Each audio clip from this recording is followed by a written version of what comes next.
وارحب فيك مره ثانيه زميلي احمد. الله يعطيهم الصحه والعافيه. سطروا اساميهم بالفتره الاخيره بشكل هائل جدا بتصريحاتهم بامورهم.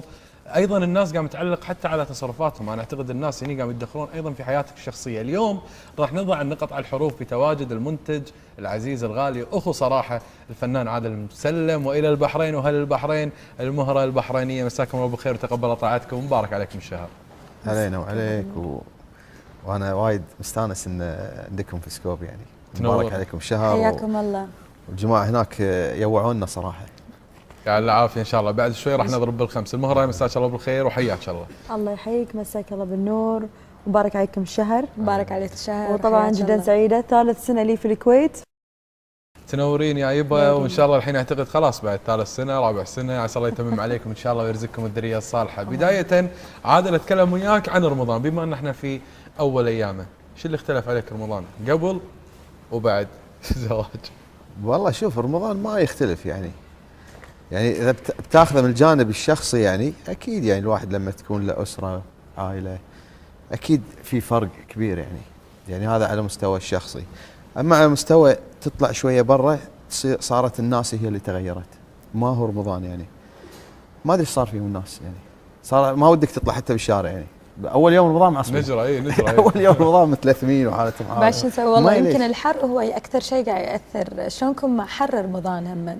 عادي يعني مو اول مره يحوشنا حر يعني حتى اليوم يعني طلعنا زحمه ما ادري حتى حسيت ان اول سنه قاعد تقول ليش اول سنه يمر رمضان بالكويت فعلا زحمه ما ادري ليش تروح الجمعيه زحمه كان الاكل بيخلص قبل الفطور ولا بعد؟ هذا الحين قبل رمضان بيوم. اي جمعيات زحمه يعني شيء ما ادري ليش. لا يعني. شيء طبيعي مو بس ترى الكويت حتى عندنا في البحرين ترى شيء طبيعي. هاي عادات وتقاليد من نقول رمضان والله كل ما يروح يعني يمري البيت بالماتشله وهاي الامور. زين المهره هني ياخذني سؤال الى اهل البحرين، هل اختلف رمضان معاك في عادات وتقاليد من البحرين للكويت؟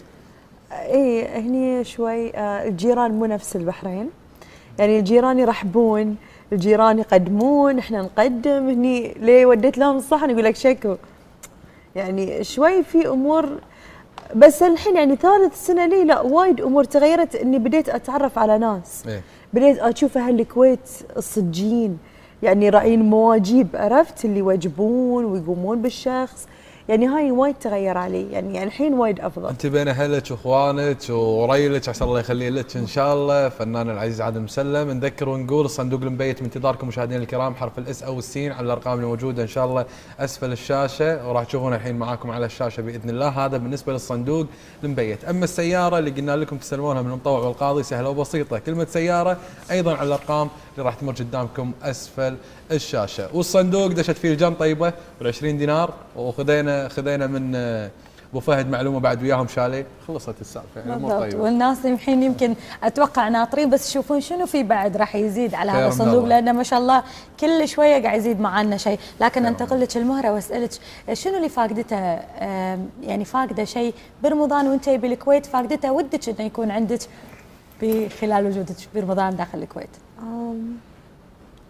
ما لا تجيبون هالسؤال والله ترى بتشيني يعني انا افتقد بس ديرتي يعني ديرتي هلي يعني وايد امور.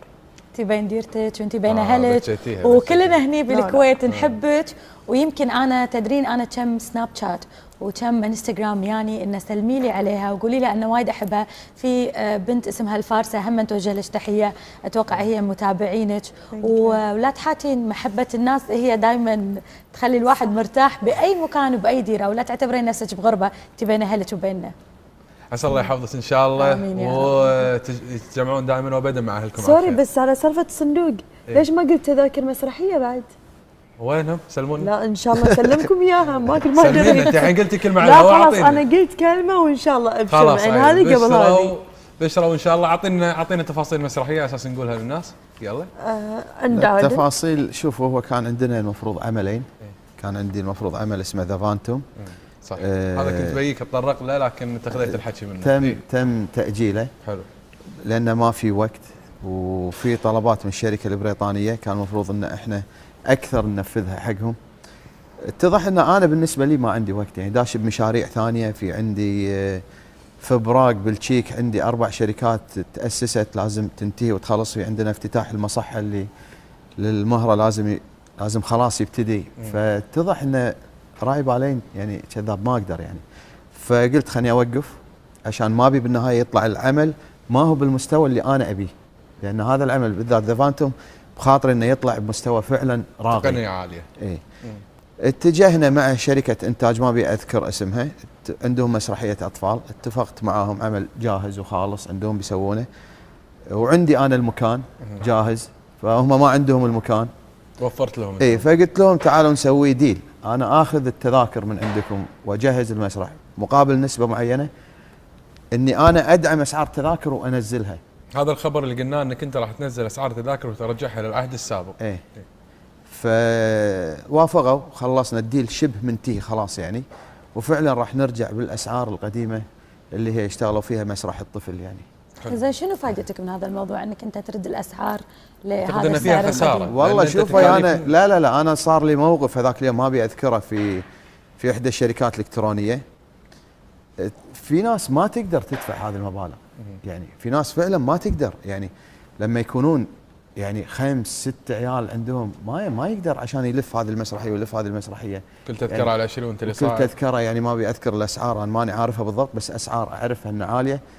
زين تبقى في شريحه بالمجتمع، زين وين تروح هذه الشريحه؟ لازم لها نسبه. صح. هذه الشريحه اول لما كنا نعرض المسرحيات، خلينا نرجع بدايه التسعينات لما قاعد نعرض، كنا نعرض 100 عرض و200 عرض، كان السبب ان الاسعار 10 7 5 بتناول الجميع، ومسرح الطفل 7 5 3. ومن كذي الدليل انه لما تقول دشيت مسرح يقول لك والله دشيته 5 مرات 3 مرات، لان امكانيته يقدر تسمح له انه هو يدش المسرحيه اكثر من مره.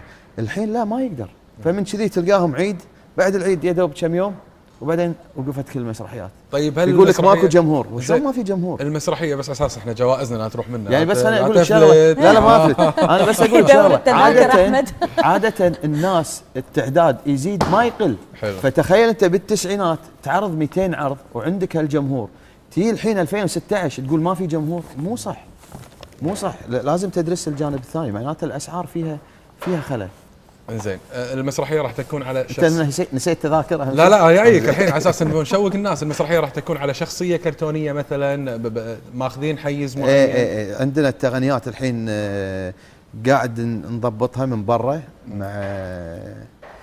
مع شركه والت ديزني، ان احنا ناخذ منهم برودكت معين وشغالين على هالموضوع. من كذي تاخرنا بتسميه العمل، تاخرنا بالعمل نفسه، بس ناخذ الابروف، ناخذ التصريح منهم. طيب. يعني العمل مو انه اسعار تذاكر قليله انه هو مستوى نازل، لا بالعكس راح يشوفون الناس مستوى توب باسعار طيب متناول الجميع. المهره ادش معاك الان واترك يمكن المقبلات اللي بلشنا فيها واسئلتنا، وادخل معاك الى حيز اتكلم عن موضوع مهم جدا، الا وهو دائما تقولين او دائما ما نسمع ان المهره انا مظلومه مثلا في الوسط الفني. مهره انت تحسين انك اكتفيتي بالوسط الفني من ناحيه تقديم اذا كان هناك دراما او مسرح، او شنو الاقرب لقلبك؟ هذه السؤالين مرتبطين في بعض.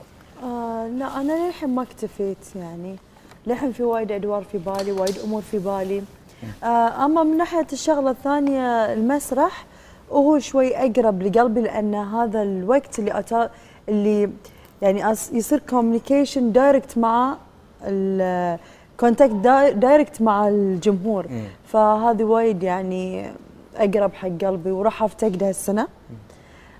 بس انا اشوف لازم استاهل ناخذ رست بعد 3 سنوات، يعني ابي اخذ راحه شوي، توني متزوجه، ابي اشوف بيتي، خاطري بس رمضان اطبخ له مره والحمد لله. وين تشوفين نفسك بين الفنانات البحرينيات؟ شلون وين تشوف نفسك؟ وين تشوفين نفسك؟ وين تصنفين نفسك معاهم؟ يعني مثلا لو بنقول بنات سبت الان في مجموعه كبيره من البحرين، الفنانه زهره عرفات، وين تقيمين نفسك معاهم؟ وين تحطين نفسك معاهم؟ لا انا بروحي، خلني حاله خاصه بروحي، يعني ما اصنف نفسي مع اي حد، بس يعني لهم الاحترام والتقدير وكلهم عزات وغاليات على قلبي. ما شاء الله احنا في البحرين فنانات البحرين كلنا على قلب واحد، وهاي الشيء يعني يشهد لنا، يعني سواء كانت صحافه او السوشيال ميديا، هاي كلها يعني يشهد لنا. ما تحبين هم يقارنونك بشخصيه معينه؟ اكيد لا، ما احب، ما في حد يحب. اتوقع انا ودي انتقل قبل لا لمحور تنتقلين بس اخر. خلينا اقدم الحلويات على طول. اي خلي يحلون، لان يقول لي راكور. لا يبا مو لا راكور. تدري ليش السؤال اللي بساله انا الحين يبي له يكون في حلاوه. يلا هني وعافيه. شكله حلو عاد. سويت ان كاب الله يعطيهم الصحه والعافيه، يقدمون لنا مثل هالسويتات الطيبه. يمتنوننا. ما عليه، شو السالفه؟ من وين؟ سويت كاب؟ اي يعطيكم سويت ان العافية. كاب. سويت ان كاب. سويت ان كاب. تفضلي تبي؟ ترى لا شكرا.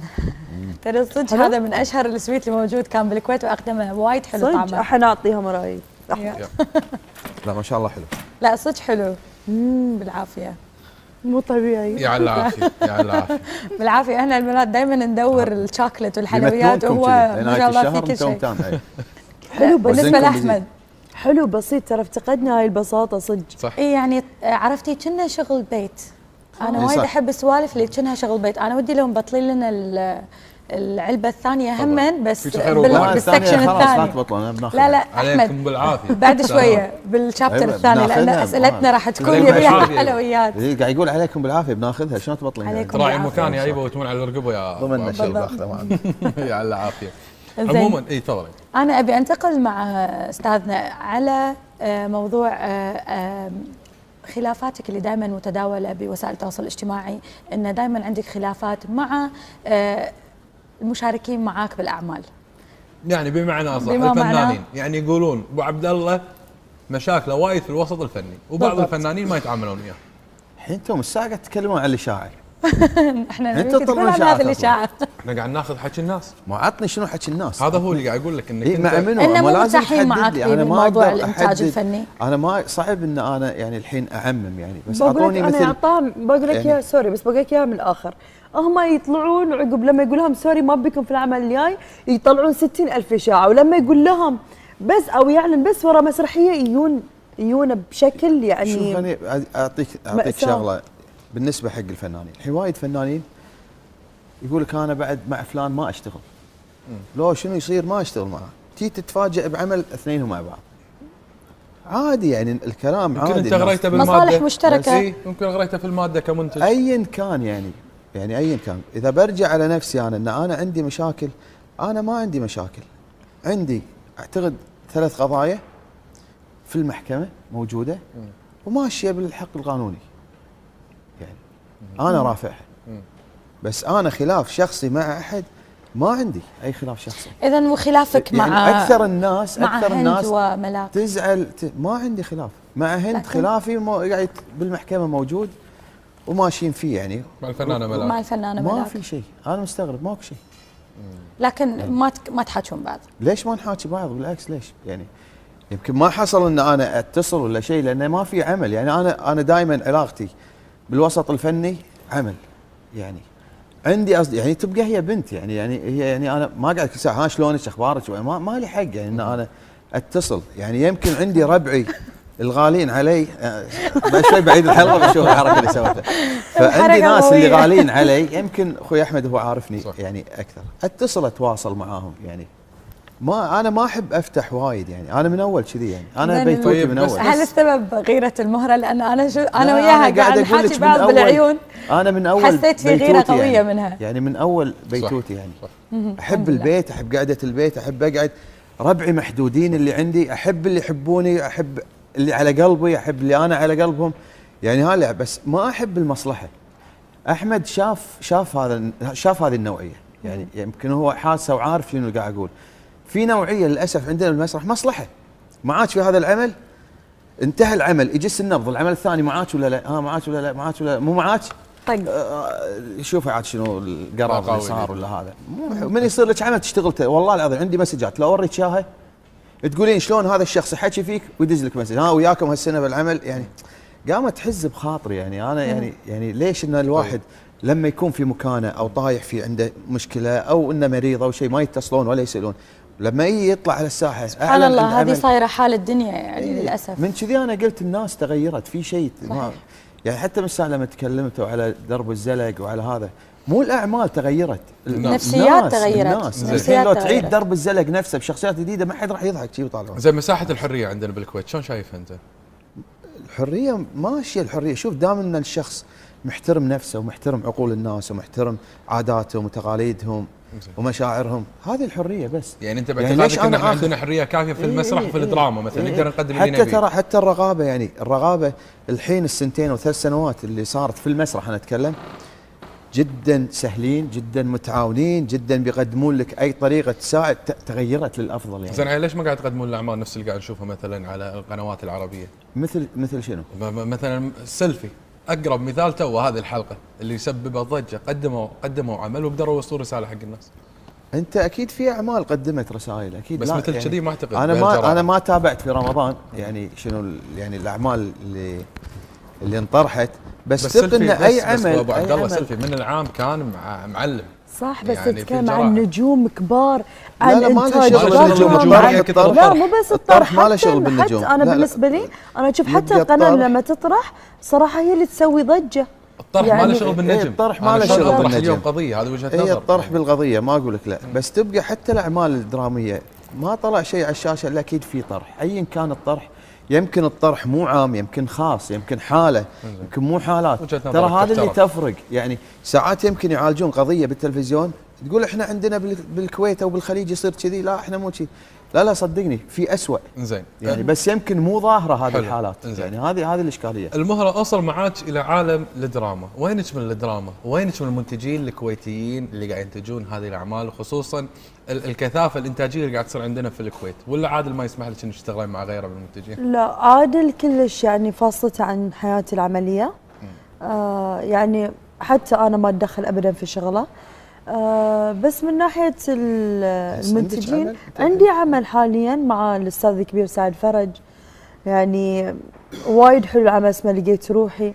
اما من ناحيه اعمال ثانيه الصراحه ما عندي اي مشكله مع المنتجين ولا عندي شيء، بس يمكن تخوفا انه ليش انا مع عادل، ليش دوم مع عادل، فيعني على بالهم انه يعني انه هو مثلا ماسكني او شيء، مع العلم هاي يعني ما في عقد بينك وبينه غير عقد الزواج، عقد مثلا احتكار. لا حتى ما يدخل في شغله، هو دائما يختارك ببطوله مسرحياته. وهو حتى ولا مره يعني حتى يوم وقعت عمل لقيت روحي يمكن ما كان عنده علم اليوم دخلت يعني ما يدخل ابدا. ما تستشيرينه فنيا؟ بلا استشيره في بعض الامور. في اكيد في شغلات يعني صح في بعض الامور، وهو الامانه يعني لو ما قصت نبضه انه هو مثلا ما يبيني مثلا ما يبي لي الخير كان ما بضغط فيه. بس لا الحمد لله. عادل بسم الله ما شاء الله، يعني كثير اصبحت شاغل السوشيال ميديا بما تقدمه للمهره بالفتره الاخيره، يعني الناس لاحظت الله يديم عليكم هالمحبه ان شاء الله ولا غير عليكم ويجزيكم من خيره.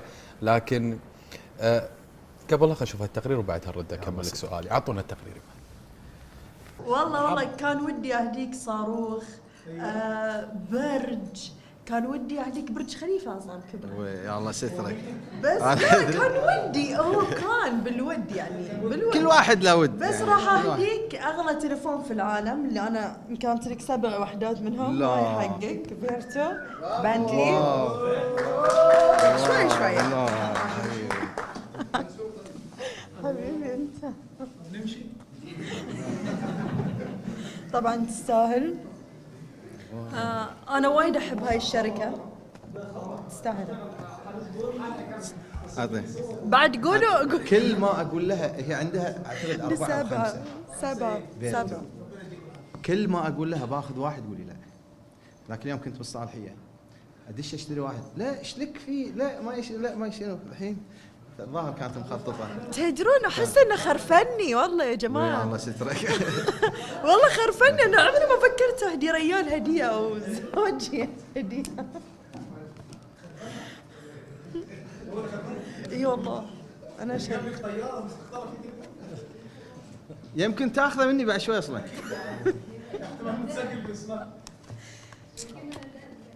هما شيء الغالي كذي يكون غالي ويطلع بالعافيه.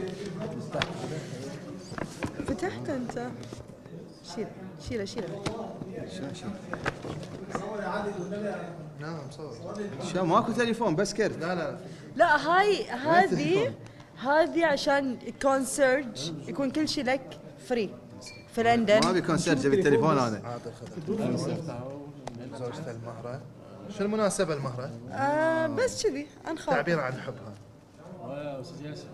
اوكي بس لحظة، انتم تعرفين بالفيرتو اقبال بنتلي جلد شنو؟ بس ده مش اغلى تليفون في العالم. لا هاي جلد عادي، تليفوني الغالي. انت تليفونك اغلى. مبروك مبروك ابو عبد. ما يصير يا جماعه، ترى قصيت عليه يعني. شنو قصيت عليه؟ سوري تليفوني اغلى، بس يعني انا قلت حبيبي تليفونها اغلى والله. اوه شوف ترى جوالي دوم يكسره، فيعني طقطق فيه. يطقطق مسكين يعني، اديله بتاعك. مسكها عادل ولا يديهوله يعني ب 5000 دينار اكثر ايش تبي؟ بتاعك بكام؟ خليه لا امسكيه عشان انا ما ادري، بس انا عندي على ايه ده؟ 18000 دينار عندي. طلعوني لو سمحتوا.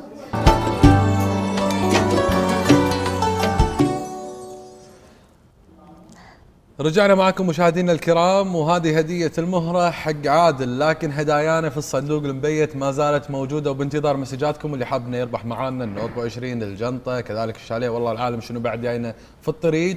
كل اللي عليك ترسل حرف الاس او السين الى الارقام موجودة اسفل الشاشة.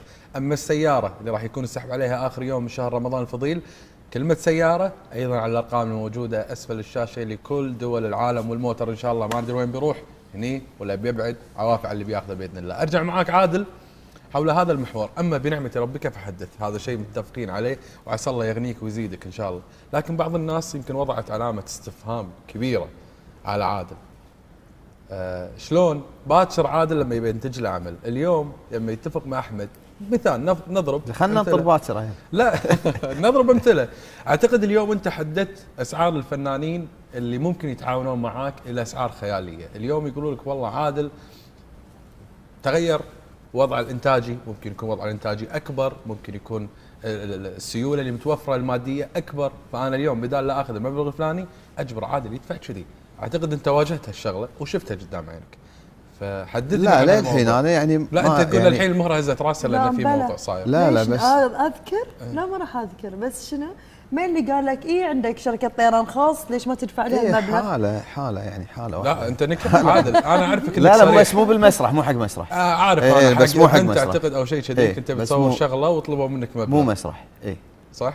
بس انت قاعد تقول مسرح، انا لا الحين ما يخالف. هذا الشخصيه اللي انت رايح لها الشخصيه مشهوره، قالت بما ان انت كذي او قال لك بما ان انت كذي سعرها يعني عرفت عادي. بتشوف انا والله العظيم انا ما اعترض لان سعرها. لا انا عارف الموضوع، انا عارف ما سالت الا عارف. خليني اقول لك شغله، انا عن نفسي كل شخص له حق يحط او القيمه اللي يلقى نفسه فيها، ولا ازعل والله العظيم ما ازعل عادي. لما اكلم فنان يقول لي هاي اجل اوكي اتفقنا ما اتفقنا، انت بصوب انا بصوب، ما يعني ما ليش؟ لانه حريه هذه. انا الحين لو يجي لي شخص يقول لي والله بتخرج، بقول له هذا السعر، عاد ما راح يقول عشان عنده والله شركات ولا عنده هذا، لا هذا انا اشوف نفسي في هذه القيمه ما اقدر انزل عنها. اذا المهره انا ما ازعل يعني ان شاء الله ما اخذها بزعل ترى والله. تاخذين اجر ما ان انت قلتي انا فاصله حياتي الاجتماعيه وحياتي الزوجيه عن حياتي المهنيه، هم تاخذين اجر من ريلك؟ والله لما انزل سناب في اسمه اخذ عليه بيزه. اهم شيء هذا الصراحه. بس هو لانه ما اقدر يعني في ناس وايد ما اقدر مثلا ادخل بزنس في السناب او في الانستغرام او نفس الحياه المشاهير اليوميه اللي كلها فلوس. لا بس يعني هو يعني عايره عرفتي ويطلع معه. الله يديم المحبه يا رب. انت في فتره من الفترات توجه لك انتقاد لاذع جدا من قبل الناس في الانستغرام والسوشيال ميديا. كان في طريقه تعاطي في موضوع معين من قبلك للجمهور، كانت الناس حاطه عليها علامه استفهام بان المهره كلمتنا في طريقه ممكن يكون فيها علو او طريقه تكبر. فاتمنى تكلميني عن موضوع السوشيال ميديا وطريقه التعاطي مع الناس اللي قاعد يتقربون الى حياتك الشخصيه. شلون يعني؟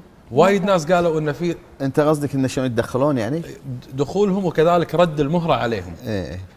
انا وصلت لي. انا ما وصلت لي ترى على فكره ان طريقه الرد كانت بتعالي. وصلها هي بمرتك انت اكثر يعني يعني الحين مثل في ناس تتدخل بحياتك الشخصيه حياتنا مثل انت ساعات يعني تكونين وايد انا اتعامل معهم بشكل طبيعي، ترى مثل ما اضحك معاهم ترى اصارخ عليهم، اتهاوش وياهم، ابكيهم، يعني عادي الحياه اليوميه العاديه يعني. بس ان هم ياثرون ان داخلين مثلا في حياتي او شيء ياثرون فيني، هاي كلش لا ابدا يعني قاصدين خلاص يعني ابدا ما يقدرون ياثرون فيني في يعني بالذات من ناحيه زواجي. انا وايد انتقدوني انه مثلا عادل اكبر مني، مثلا عادل مثلا مو الشخص المفروض انت تتزوجينه.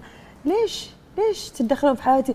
ليش مو المفروض هو اللي اتزوجه؟ بالعكس هو يعني انا اشوفه الامانه فتح نامي وانا كدوم اقولها ترى 3 سنوات انا حاطه عيني عليه 3 سنوات وانا احبه. 3 سنوات تعبت لما وايد امور كانت واقفه ضدنا لما تزوجنا يعني. زين هناك من يقول بانكم قاعد تاخذون خطى فنانين سبقوكم في الزواج في الوسط الفني، هذا السؤال ابيك تجاوبين عليه. انا خليني اجاوب اول شيء بس إيه؟ انا خليني اخذ جوابي قبل ورق قلبك. لا انا عن نفسي انا ما طالع احد يعني لان ولا تابع. انا يمكن عادي في ناس تمر يمي ما اعرف. انا بمهرجان كان نجوم مره ما اعرف اقعد طالع شيء ولا ادري، بعدين بالصور عرفنا هذا منو هذا. زين عرفوكم مهرجان كان؟ راح يكون لنا سوالف وايد معاه. عرفوكم؟ منو؟ ما عرفوكم مهرجان كان؟ إيه؟ مو بكل من ترى عارف يعني في يابانيين في انا اذا بتسولفون بعدين راح اقول لك انت قاعد تقول انت ما عرفتم فنانين عالميين. هذا ضروري لازم يكون في محور كبير لان اخر المشاكل كانت كلها هذا براد بيت. تدري توني اعرف انه هو اللي يمثل غراصنه في الغراصنه. الله يعين دكتوره.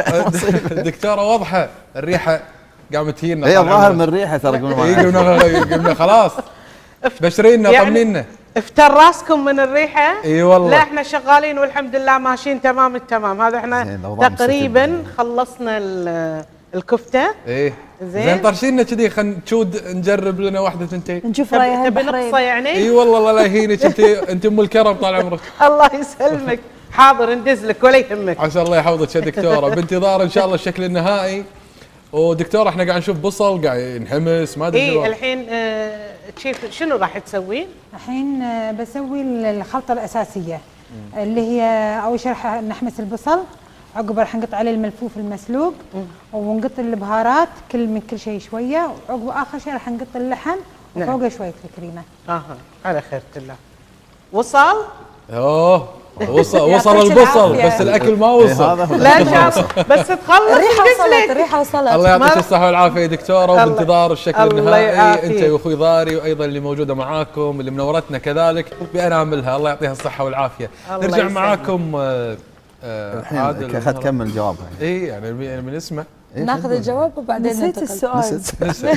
ليش كنتي تردين على على لا جمهورك خلصنا من هذا السؤال. ما خلص. طيب هذا مو السؤال نبي تذاكر. انا قلت اشوى نسي اصلا. لا ما نسيت. لا بالعكس شوف حطوا العدد اللي تبونه ما عندي مشكله. لا احنا مو طماعين احنا ب 500 تذكره. اوكي 500 تذكره بس مو ابو دينار. لا تقول شيء لا فيها حسبه ما يصير. لا الحسبه نحسبه ما شاء خلاص. الله كريم. لا تصيري وتقول جد. انا اللي حاط تذكرتي بدينار عايزانا اعطي 500. نرضيك يبا نبي 5 باليوم عشان الابو والام 3 عيال. جد والله شلون توزعونهم كل يوم؟ احنا كل يوم قاعد نحط يعني الابو والام 5 عيال. كيفكم كم يعني يصيرون تذكرة 10 كل يوم 10. كيف حطوا كل يوم 10؟ لا كل يوم 5. ما ادري كيف. كل يوم 5 وايد مسكين. والله عادي. خلاص والله يبا خلاص نكسرها ونتمم عليها. يبا كل يوم 5 والامور طيبه. لا صدق تبون 10 حطوا 10 ما عندي مشكله. عادي ما يصير يا بابا ما يصير عشان قدام كاميرا. يبا انت لا والله ما لها شغل. انت كريم والجمهور يستاهل. ليش انا احس الاكاونتنج عندها ترى المحاسبه. مسرحيه من المسرحيات حطيت 3 عروض فري. والله ادري والله شاهد. شو المشكله خلنا الناس تستانس. خلاص يبا تممها عادل مسلم والمهره قال لكم 5 تذاكر. زاد الصندوق 5 اي الصندوق زاد. اي وين بس نبي نوقع شوي على اساس نضبط. لا خلاص انتم تدزونه معروف. خلاص اي من عندكم. عسى الله يعني نحطها من الحين بالصندوق. حط 5 تذاكر مسرحيه الفنان عادل مسلم راح تكون على مسرح الدعيه باذن الله اول ايام عيد الفطر السعيد للاطفال. شو اسم المسرحيه؟ راح اعلن خلال هال5 ايام. حلو اسمها راح نعلن خلال 5 ايام. فيعني انتم خلوكم 5 ب5 ويوفقكم ان شاء الله. وهذه طريقه المشاركه عشان تفوزون بالصندوق اللي نضاف له 5 تذاكر من مسرحيه الاستاذ عادل مسلم وايضا مشاركته بالانتاج وبقوه المهره. الله يوفقكم. توني بقول لك احمد لاحظت شيء ما شاء الله يعني تحس ان المهره هي اللي مسويه كنترول بالبيت ومسويه كنترول على انه والله عادل لا تسوي كذي. لا هاي مو كنترول. لا هو تحسين انه هو لازم يكون دائما عنده. انا حسيت كأنك قاعد تقومين بدور مو بس مرته امه او اخته او يعني صديقته. كل شيء تحسين انت صدق هو بعد قد هالدور يعني. الله مو بس انا في الموسيقى. اذا خلينا ننتقل معك لمحور ثاني. يمكن انا اغلب البنات عندي بالانستغرام وسناب شات قاعد يسالوني عن مشاركتك بمهرجان كان. يمكن احنا اهتماماتنا شوي مختلفه عن اللي زميلي احمد راح يساله. انا راح اسالك عن اشياء وايد بسيطه. تحسين ان مشاركتك كانت اول شيء هي بدعوه ام ان هي مشاركه منك؟ ثانيا شنو كنتي لابسه ومن وين لبستي؟ واهم شيء بالموضوع هذه المشاركه كانت انت قلتي وصرحتي انا مشاركتي كانت كاول خليجيه. صحيح. لكن هل تعتقدين ان انت كانت مشاركتك قبل عبير الياسين؟ لان احنا معتبر عندنا بالكويت عبير الياسين من اول المشاركين بمهرجان كان، بلس ان السنه كانت معاهم امل العنبري. حلو. بس في عندها اجوبه لازم انا اجاوبها يعني في لحظه، اشياء اول شيء ان هي جاتني دعوه، يعني مثل موضوع الدعوه انا اتكلم فيه، يعني شلون جيت، شلون هذه الامور، تفاصيل اكثر ديتيلز عندي يعني. احنا ديتيلز زي بس خلينا نسمع اجاباتها. خلينا نسمع اجاباتها. اي خل جاوب. لا انا قاعد اقول ان في امور اي لان وايد بالسوشيال ميديا قالوا انه لا انتم شارين تذاكر وما شنو، فهذا راح نسمع منك. هذا بجاوب انا بشاري 69 سنه مهرجان كان. ليش ما حد شرى؟ ما يقول ان كل الفنانين والفنانات ما عندهم فلوس؟ ولا لان ايش المهره البحرينيه راحت وقالت اول فنانه خليجيه عورهم؟ خلينا نكون واقعيين، يعني ما عورهم الا يوم انا رحت. اوكي، السؤال الثاني شنو لبستي يومها؟ لبست من هيفا العتيبي، والميك اب والشعر كله كان باي لوريال. شنو بعد؟ مشاركة عبير الياسين، امل العنبري كانت من زمان. ايه. يعني عبير، لا عبير ياسين، عبير الكويت. ياسين من سنه يمكن عام راحت. انزين عبير شنو هي وضعها؟ شيز ميك اب ارتست، انا فنانه المهره. يعني في فرق يعني هاي اللي كنا بنقول، يعني هي هذيك في مجالها، يعني مجالها شيء ثاني، وانا انا قلت اول فنانه خليجيه، ما قلت اول ميك اب ارتست او اول وحده تصمم ملابس او وحده تسوي شعر. صحيح، او لان هم كان في مشاركه من مصممه من ناحية اماراتيه. من ناحيه زميلتي امل عنبري، انا ما اقدر اقول هل هي فنانه خليجيه او فنانه عربيه، بس اللي اقدر اقول ان انا فعلا اول وحده وهم بعدي راحوا. يعني مثلا امل عنبري بعد يمكن بيومين راحت نفس السيزون. نفس السيزون هي نفس موجوده. لكن بعد يومين كنا بعد يومين او في حفل نهائي راحت. لا انت اول شيء بحفل الافتتاح، هي بالحفل النهائي. فانا يوم صرحت قلت انا اول فنانه خليجيه اروح ريد كاربت كان، وكان ريل فيستيفال ريد كاربت كان، انا كنت اول خليجيه اوصل. السؤال اللي بيني دوم او السؤال اللي هني، فنانه على شنو فنانه؟ الحمد لله يا ربي قدمت اشياء. انا ما يهمني الفن كثر ما يهمني الحياه اليوميه، شنو قاعده اقدم، شنو قاعده ادعم، شنو قاعده اسوي. يعني انا مو بس فقط فنانه. بس الناس يقول لك الشهره محدوده في الخليج. الشهره اوكي حلو، الشهره محدوده في الخليج، حتى هم اليابانيين عندهم شهره محدوده في اليابان. في كل مكان له ناسه. فيعني شيء طبيعي انا بروح ما بعرف اليابانيه والله ما بتعرف مثلا خلينا نقول براد بيت ولا براد بيت ما بيعرف اليابانيه. شيء طبيعي عادي، احنا حضرنا وكانت الاجواء جدا حلوه. بالعكس ناس وايد دعموني، كلموني، كل من قال لي حلو كان مكياجك، في ناس قالوا حلو فستانك، في ناس قالوا لا. يعني حلوه المشاركات، ما كان في شيء ضدي. عرفتي من يحبك ومن يكرهك بعد المشاركه؟ فنانات وايد اكتشفت عقب ما رجعت فتحت الواتساب. طبعا انا ما سافر اسكر واتساب. انت شلون تقولي انت اول فنانه خليجيه؟ وين عوركم؟ انا ما قلت شيء. يعني ليش هاي المكالمات اللي جاتني او الواتساب الكلام اللي ياني؟ انت ليش تطقين فينا؟ انا ما اطق في احد، انا قلت الصج. يعني احيانا كلمه الصج ترى تعور. إذا ننتقل للدعوة، هل هي كانت دعوة تذاكر شارينها أم هي دعوة من لوريال أم هي دعوة من مهرجان؟ مهرجان كان شنو؟ للناس مو فاهمة شنو المهرجان. مهرجان أول شيء مو حق الممثلين للعلم يعني. والممثلين جزء من المهرجان، يعني يحلون في المهرجان، والفنانين اللي يبونهم ليهم من المحتمل يحصلون الجوائز بالأفلام المشاركة. مهرجان كان عبارة عن مجموعة أفلام تطرح ويصير عليها السباق ويصير عليها الجوائز، افضل فيلم، ممثلين، اللوية هذه كلها. الشريحه المهمه في مهرجان كان المنتجين اللي هم يشترون هذه الافلام لدور السينمات. يعني انا كان معاي اعتقد مدير عام شركه مال السينما الحمراء جراند سينما كان موجود هناك على اساس ياخذ افلام، ياخذون فوايد منتجين، فالدعوات تجي للمنتجين. احنا كان المفروض لنا فيلم في سنه في المهرجان هذا، بس ما مدانا، طبعا ما مدانا ان احنا نشارك، ما مدانا، وكنا متفقين وخالصين وعبينا الفورمه والامور هذه كلها. فاحنا مهيئين المهرجان، صار لنا فتره احنا معاهم كونكت يعني. فيت لنا الدعوه وعرفنا ان فيها اليوم دعوتنا وان نوصل فيها الدعوه. اما ان احنا شارينها راح ارجع 69 مهرجان كان، ليش ما حد راح شرى؟ ما عندهم فلوس؟ يروحون يشترون. على فكره الدعوات اللي تنباع ما اقول لكم ما في تدرون وين؟ شفتوا اللي ورا السور يسوون هلو هاي اللي تنباع. فقط هذا اللي ينباع. يعني انتم ما شريت؟ فقط هذا اللي ينباع. لا ما شريت. بس عشان لما تشتري الدعوه خلينا نقول اي ورا السور تسلمه وهذا، او بعد ما يخلصون ممكن تصعد الريد كاربت تصور. كان بعد ما يعملون يوفروا لك سيايير وفنادق واشياء. احنا جينا من ضمن الوفود، انا وفدي كان مع شو اسمها وسكروا الفنانه لنا الشوارع كلها اشوريه. انا شوف انتم اشواريه كنتوا؟ سكروا لنا نفس الوفد يعني نفس الوفد والحمايه نفس هذا مع بعض يعني ايش تبي تشتري الشرطه زين ولا تشتري الحمايه ولا تشتري سياره الفيستيفال نفسها؟ بس اكثر اللي توجه انه كان معك لا يقولون الحين تخلي طياره يعني ممكن تاجر لك بودي جارد. شلون؟ شنو؟ يعني بطياره خاصه فعادي بودي جارد والحمايه سهله. لا ما يخالف بس ما لا تطلع بس على الشوارع الرئيسيه ترى السيارات. اكثر شيء بالمهرجان نفسه انه كان في كاميرا مان، كانت وجوهكم ما تتوجه الا لهذا الكاميرا مان اللي موجود قدامكم. لا لكن اعطيت معلش خليني انا بس اعطوني هاي المساحه حقي. هذا الموضوع الحين حقي انا لان انا وايد شايل فيه هذا. اي وايد شايل فيه. دشي على السايت مهرجان كان راح تشوفين صورنا موجوده بالموقع الرسمي مالهم. موقع مهرجان كان. ليش ما تنزلون هذه يعني العناوين او وش حق انزل وش حق اقول؟ يعني ثقي ان الناس يسكتون لا ولا راح يسكتون.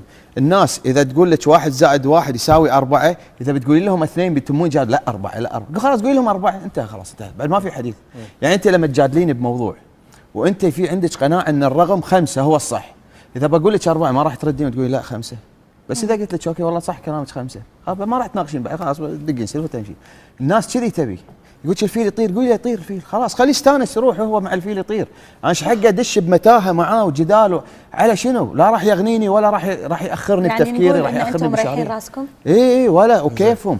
انا الحين بالنسبه لي السوشيال ميديا البلوك عنواني ولا ارد ونهائيا ما ارد ولا حتى لو تهجموا على حياتك الشخصيه؟ ولا لا عاد في عندي بس ما يتهجمون وايد. لا في عندي انا محامي. لا في ناس يتهجمون في ناس في البدايه كان في البدايه يعني انا شيء طبيعي. والمشكله لما تنصدم تروح ترفع قضايا تلقاهم اعمارهم 14 15 ما هذه المشكله. الحين لما شافوا جديتي برفع القضايا لاحظت لما وصلت بس انت تسامح والله. الناس لازم تضطر انا طلعت فلوس وكله حرام تقول لي لا مسكين لا ما بس عندي انا يوم صار لي خلاص لا ولا اذا نصير له والله العظيم ما تعرف له. الحوار شيق اكيد والكلام حلو خصوصا مع الاستاذ آدم سلم وزوجته المهره وتطرق الى موضوع جدا انا بعد مهرجان كان ما خلصت.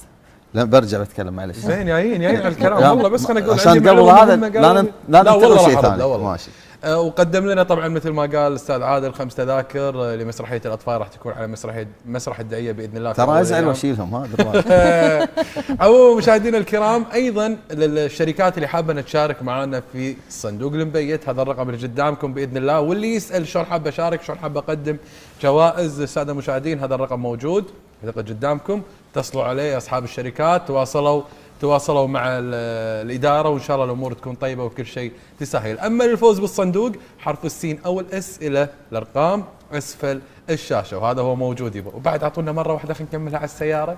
كلمة سيارة أنا والله تين شنو ودي؟ سيارة عامية كار لغتها قوية. العربية معروفة حق منو بعد صح؟ شنو عربية. عموما الكلمة اللي تبيها يبا حطها وفالك الموتر بإذن الله في آخر حلقة 4 واير من المطوع القاضي GS5. طبعا هذه السيارة المميزة شغل عدل جيب مرتب تاخذه وتهنى في غلامين في آخر يوم من رمضان والله كاتبها لك بتاخذها بس شغل أنام لك الذهبية يبا. آمر تدلل يا كامل. إيه أكمل لك. فالموضوع مهرجان كان المهم فيه اللي هم المنتجين أساس يشترون. فالفنانين هذول يحطونهم اهم فنانين اللي يشاركون اللي هم اللي بالافلام موجودين على اساس الجوائز والمسابقات وهذا ويجيبون ضيوف. اضافه الى هذا الشيء بعد يجيبون المودلز. بس انت ناقضت 2016 300 مودلز. ناقضت نفسك في شيء. انت قلت المهرجان صار له كم سنه؟ اللي عرفه 69 دوره. 69 انت صار لك يمكن 10 سنين 12 سنه منتج مثلا نفترض، وينك من المهرجان؟ ليش الحين؟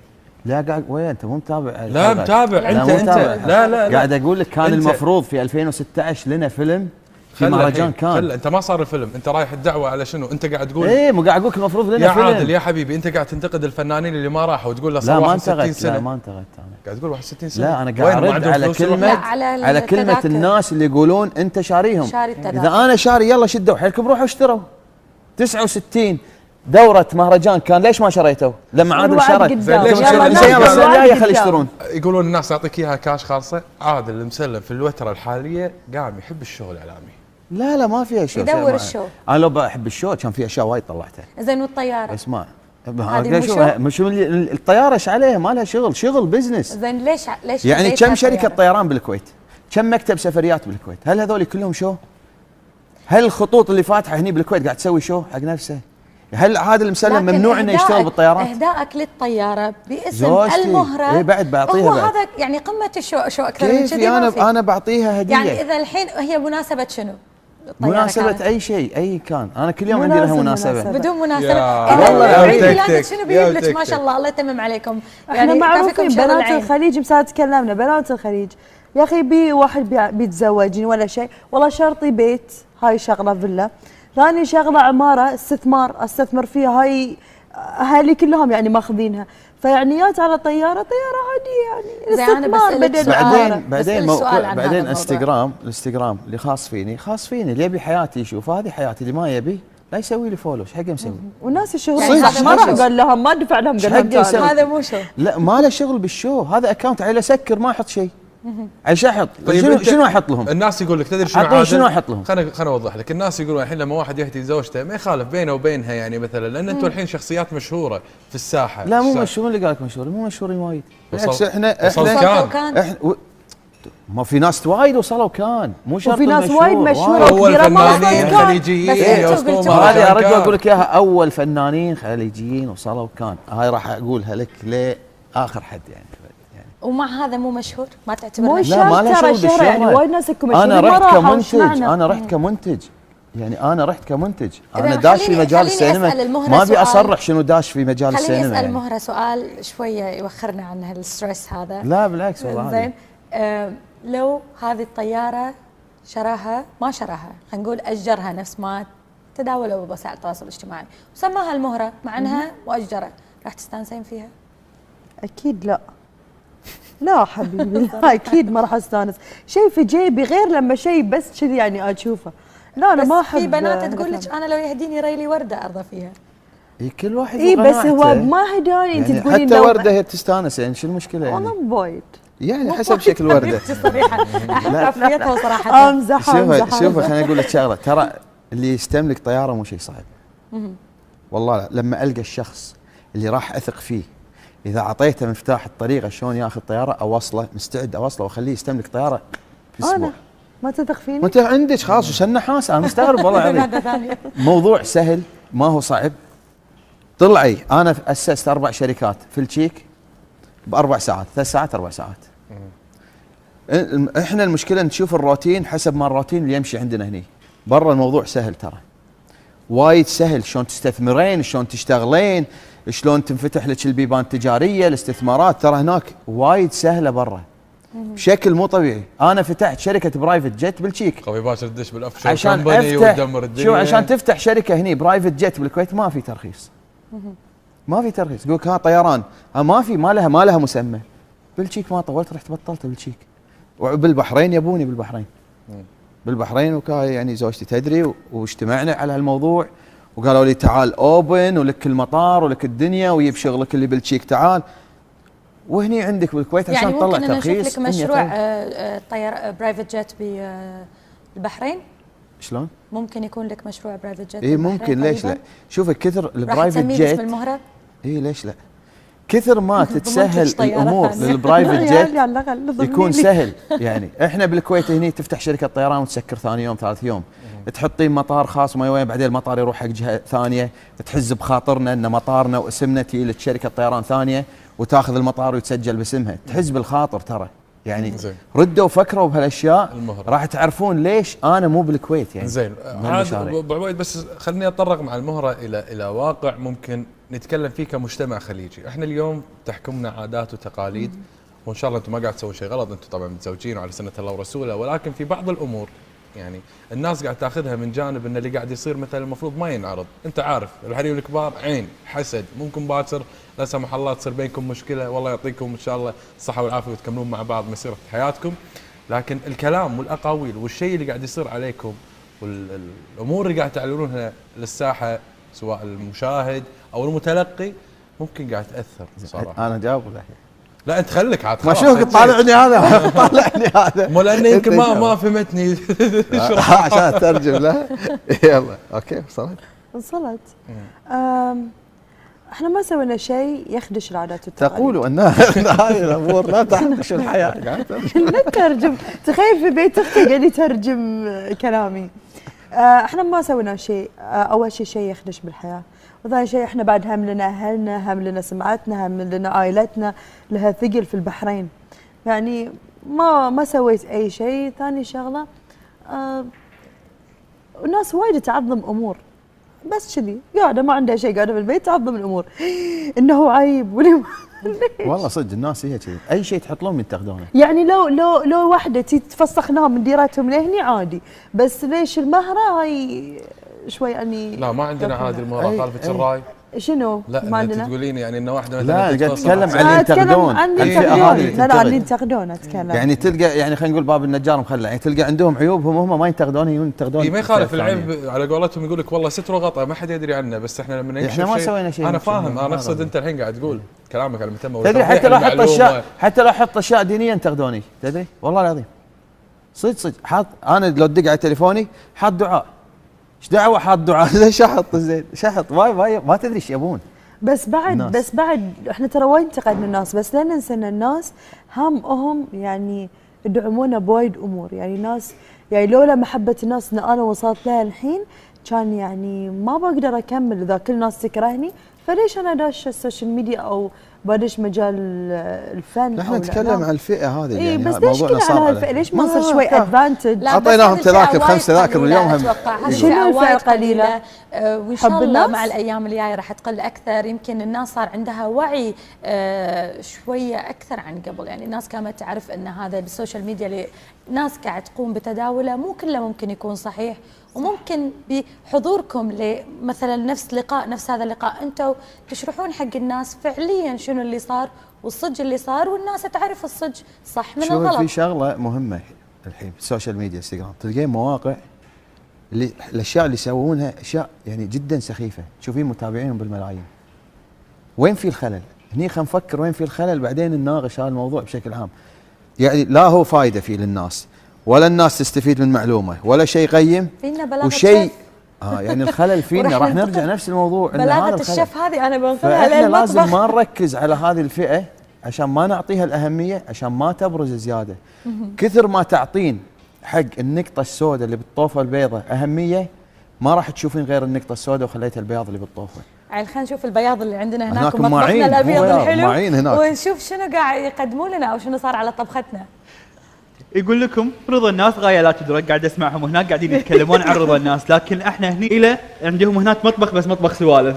عند زميلي احمد الموسوي وزميلتي نور العبد الله، ننتقل لهم مره ثانيه. ناطرينكم تمخمخون الاكله يا يبا، يلا مخي راح طار يا يبا، طار يعلى عافيه ان شاء الله، وناطرين الطبق النهائي باذن الله ان شاء الله. قبل لا اختم وياك ومع المهره استاذ عادل، اتكلم معاك عن مشروعك القادم، الا وهو تواجدك باذن الله في معرض يدعم الطاقات الشبابيه الكويتيه باسعار رمزيه. يا ريت تكلمني عنه بشكل سريع. احنا نبي نتكلم مو انه معرض، نبي نتكلم تاسيس شركه فعلا كبيره راح تكون اسمها سكاي لايت.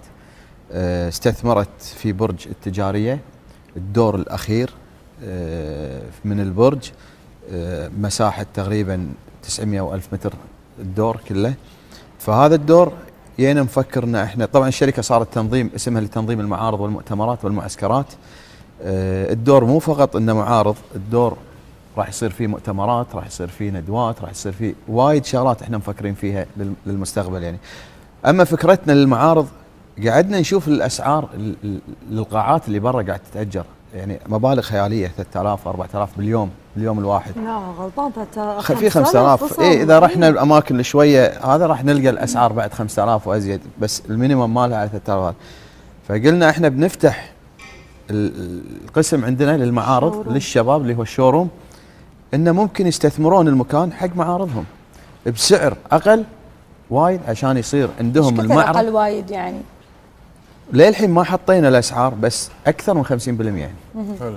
يعني اذا قاعات برا لقينا المينيمم 3000 يعني مو اقل من 50% وازيد من 50%. انا يمكن سالتك سؤال تحت الهواء، قلت لك انه شنو الفائده من هذا الشيء اللي انت قاعد تسويه؟ هل هو في ربح ام انه في فائده مجرد اكيد؟ لا اكيد احنا بنحط لنا الفائده، بس الفائده المعقوله اللي احنا نستفيد، واللي لما اي الشخص يستثمر عندنا بعد يستفيد.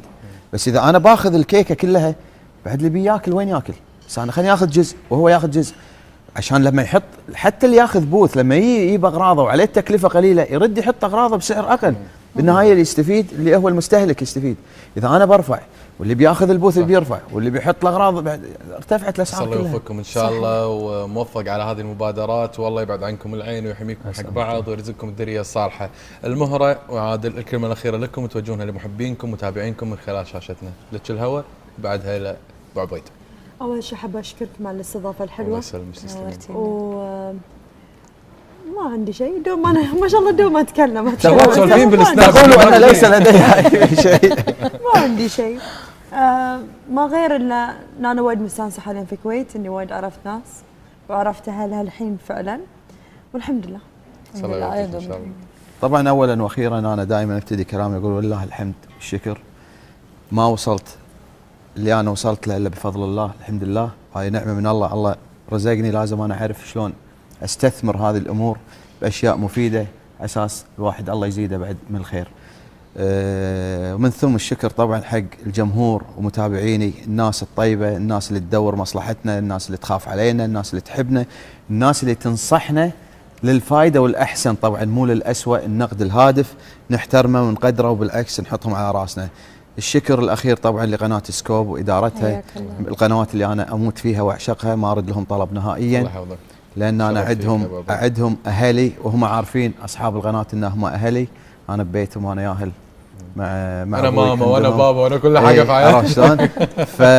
وبعدين عاد الشكر الاخير لكم انتم، استمتعنا وايد، نبشتونا وايد، شيء حلو. لا بالعكس، انا احب يعني كذي، يعني احب لقاء الناس تستفيد، الناس تشوف، الناس تفهم، الناس تعرف المعلومه بشكل صح وواضح، وبالعكس انت اعتقد كفينا ووفينا ووصلنا كل شيء، وهذا اهم شيء. يعطيكم الف عافيه. يعني. باسم اداره المحطه شكرا جزيلا لكم على التواجد، وايضا التحيه موصوله لكم من قبل الاداره، ويقول لكم انتم راعين المكان واحنا الضيوف عندكم وتنورون باللي تبونه، ومشكورين ايضا على الجائزه. يردون يقولوا لي اشكرهم على الجائزه. شكرا استاذ عادل. واحنا نقدم لكم بعد هذا الحلو ما راح ناخذه، نقدمه لكم مره ثانيه. لا دام كذي يعني قبضنا من ضروري تاخذونه معاكم، لان انا اقول ضروري تذهبون العقد يبا.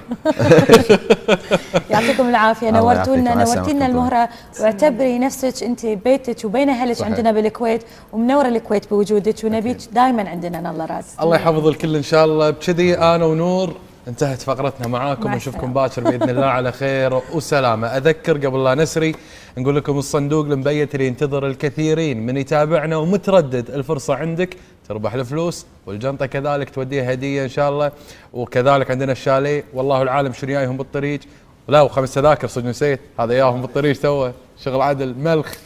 ورائد القطان كان احد الفائزين امس في اول حلقه بالصندوق.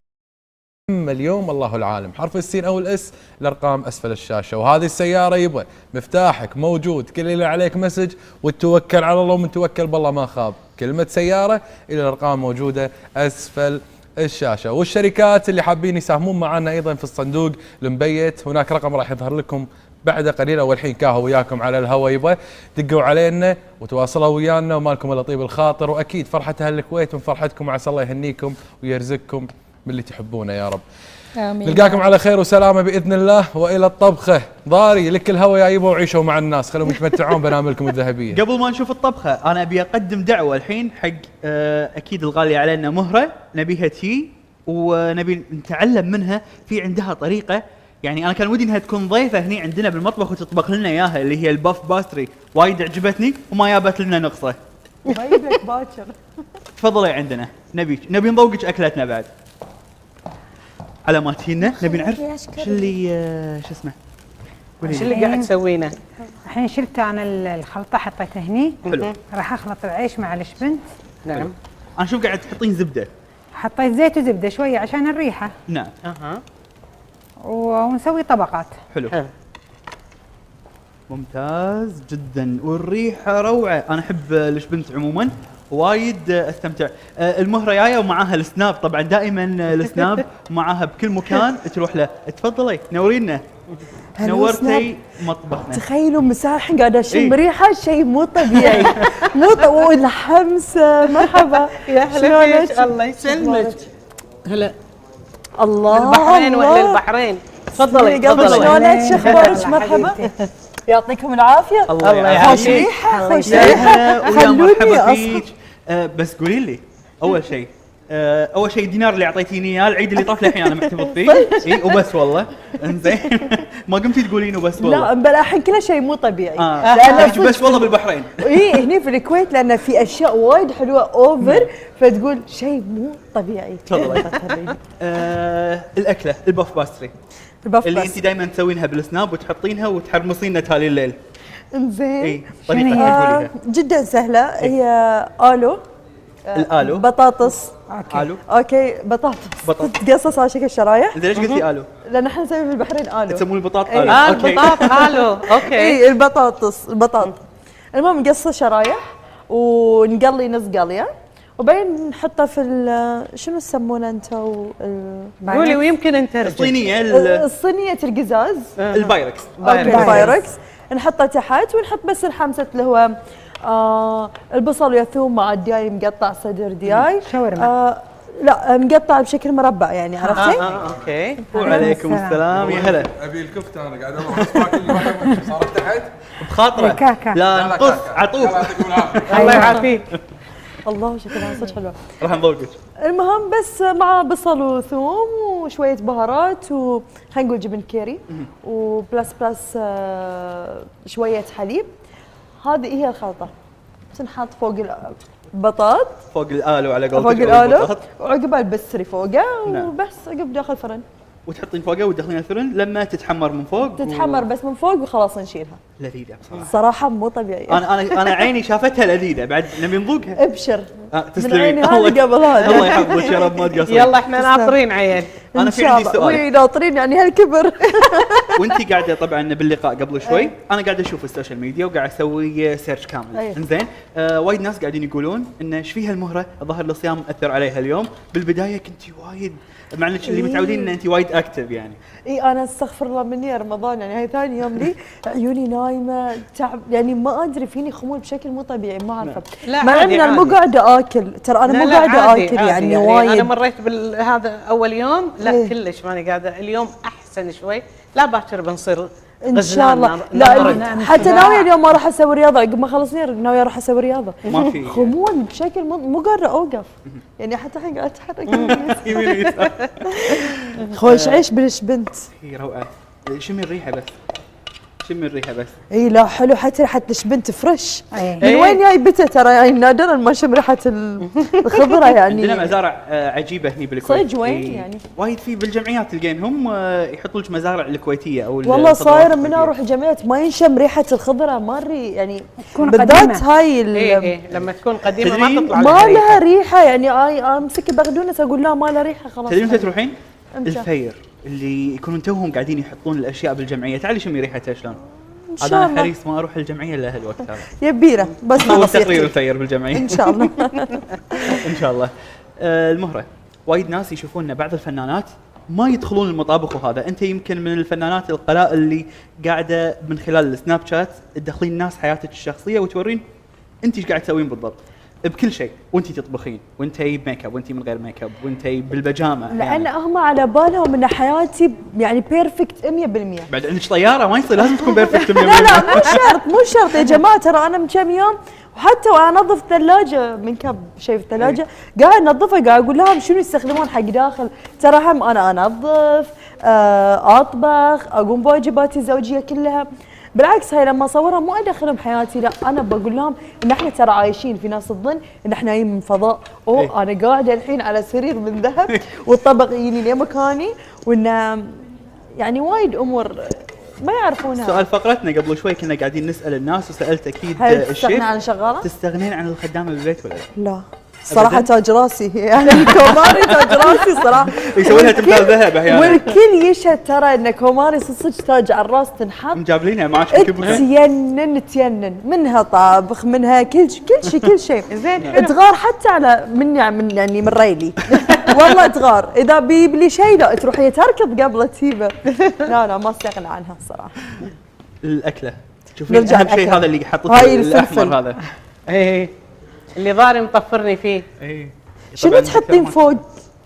يعني منكهات هيل دارسيني شويه. هلا بالله اي طبخه تطبخينها الله يعافيك ويدر شويه هيل ودارسين لما تحطين الزعفران حتى قبل الزعفران يعني على اساس ينزل الريحه. ايه احنا دوم نحط في الحامسه ما نحط فوق. حلوه الحركه حبيتها. لا انا عن نفسي وايد تعلمت منهم الشيفات اللي يجونا. لا شطوره ما شاء الله. ان شاء الله باذن الله. طبعا يا هلا باللي لفانه هلا باللي لفاني يا هلا. ترى انا اي مصلحه يعني تبين تذوقين؟ ما راح نذوقك. المسوي خذ عن الفقره اللي هناك. باخذ كم صوره معاكم عرفت وانزلها عندي بالانستغرام. وبعدين هم انا حابه اشكر وايد ناديه ستايل واقول لها كل الشكر لك اليوم اهتمت باطلالتي على التلفزيون. وهم انا احب اشكر اشهاب للمجوهرات لان اليوم هم ملبسيني كل الشكر لهم. بس هم ناطرتكم لاخر واتسحر معاكم. ضروري الكل يكون موجود لا حد يمشي اليوم الكل راح يتسحر معنا اكيد. ابداعات الشيف. العيش هيلثي اخر الليل ولا شلون؟ هيلثي جدا لانك ما راح تاكلين ليه باكر. مع روب ولا بدون روب؟ صدق نحتاج النصايح اللي فعلا احنا باكر مثلا بنصوم بنعرف النصايح شنو نتسحر. انا اقول لك افضل شيء تقول موز وحليب لا مو موز وحليب ممكن تاكلين العيش الابيض زين وتضيفين له عتالي. شوفي عندك مثلا الروب تحطين معاه الخيار تحطين معاه البهارات الخاصه حق السلطات. مع ان هابين هبه هالايام يقولون لنا الروب في املاح عاليه ويعطش ثاني يوم. شو ترقيت صرت دايتيشن توصف وصفات. لازم يجيب لنا دايتيشن معنا. كان معنا امس يمكن محمد الصفي دكتور محمد الصفي اعطانا شويه نصايح لكن غفلنا. احنا نعطي على قدنا احنا اللي نعرفه يعني من العادات والتقاليد. اللي يقول لك موز واللي يقول لك العيش الابيض واللي يقول لك انا اللي بخاطري بالليل اكله. شوف لا تاخذ المعلومه من على النت خليهم يعيشون هني بالكويت بحر الكويت بعدين يعطونا النصيحه العدله. تدرون شو يقولون؟ صح هاي صدق. تدرون ايش قاعدين يقولون الحين؟ يقولون ان في نسبه وفيات وايد بالنسبه حق الناس اللي عايشين باوروبا لان جاتهم موجه حر مو طبيعيه. لا والحراره كم قول لهم؟ 38 25 ولا 26 ويموتون. زين ويموتون. لا احنا هني ناكل ال 35 وناكل كل شيء ونقول كمان 50 و60. مقررة تطبخين ان شاء الله برمضان المهرة؟ بلا طبخت خلاص. طبختي امس ام اليوم؟ لا مو امس. اول امس طبخت لهم سحور حق بيتها الريلي. شنو سويتي؟ سويت لهم سكسو اللي هو كسكسي وصينيه تشيكن باف باستري وفرايد رايس شنو بعد نسيت والباستا. متابعة بشوف هذا غلط بشيء عشان اصلح لها. ضروري. ونسيت الملح بعد. وين الحمد لله الحمد لله طلعت خالته. شنو الحمد لله بعيد شباب الحمد لله على كل شيء يعني انه ما تبي ملح. لا الحمد لله انه ما تفشلت يعني مو الحمد لله بس بس زين اهم شيء انه يكون بدون تمام تمام انه هي يد على الجرح. الحمد لله. يعطيكم العافيه. مش وين وايد. الصندوق؟ انا راح انطركم برا الهواء فسامحوني راح اطلع منكم. الحين عندنا الصندوق هذا اللي فيه ما شاء الله كنز الشمردل. كنز الشمردل جاينا. ضروري عندنا شيء قبل لا تطلعين ان شاء الله ان شاء الله تكونون من الفايزين. هذا الورد يلا من اول واحد. انت شيلي الكرت بس في عندنا هديه جايه حق المهره. تفضلي. خلاص خلينا نشوف الكرت. شوفي الكرت منو دازلك اياها. الورد جاي حق الورد. ما شاء الله. الفرصه هذه نفس البنت اللي قاعد تدز لي بالسناب شات. طبعا اوجه لها تحيه من اول ما بلشنا اللقاء للحين هي قاعد تدز لي. احترقت ايدها بالسياره وهي جايبت لك الورد فنوجه لها تحيه ونقول لها كل الشكر لها. الفرصه والله ثانك يو على هديتك متواضعه بحطها في غرفتي. وهي طبعا تحبك وايد، ويمكن اكثر سناب شات اللي قاعد ادزهم انه سلموا لي عليها وايد، وانا وايد احبها وودي اني اشوفها واسلم عليها، بس ما ادري اذا هي متواجده، يمكن نشوفك وانت طالعه ان شاء الله. المهره قبل ما تروحين بسالك سؤال، محبه الناس احيانا تكون متعبه؟ تكون شوي حمل، انه لازم تضبط نفسك، يعني تود لسانك، تود افعالك، تود وايد امور. نعم. يعطيك الف مع عافيه. السلامه. مع السلامه نور، تصبحون نشوفك على باكر ان خير، شاء الله. نشوفكم باكر ان شاء الله. اي مع طبعا السلامه. المهره معانا اكيد راح تكون علشان نتسحر كلنا يمي. الحين ابي انتقل حق الشيف، شيف سمير.